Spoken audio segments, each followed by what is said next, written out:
તો જય માતાજી ગાઈસ. તો તમે જોઈ શકો છો, જુઓ કટારો આજે એનો વજન કાંટો કરવાનો હે.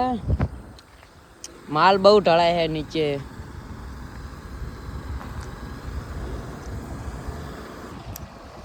જાણે દો આને દો.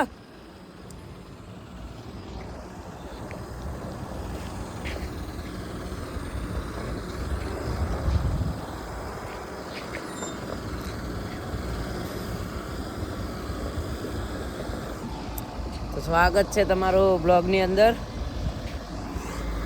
તો આજે ટ્રક આપણે લગાવવાનો છે લોડિંગ પ્લેટમાં.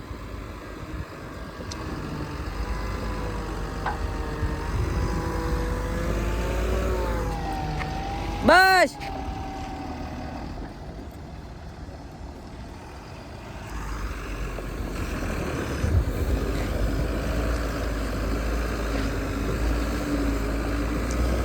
तो खटारो जा रहा है लोडिंग प्लेट में.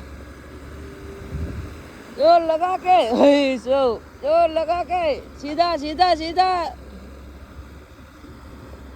ओए ओए ओए पी जो ड्राइवर दरलिया ड्राइवर चढ़ गया है गाड़ी अपनी रानी चढ़ गई है गाइस. हम ये माल लेके जाएंगे राजस्थान. आरजे में चले जाएंगे, आरजे में.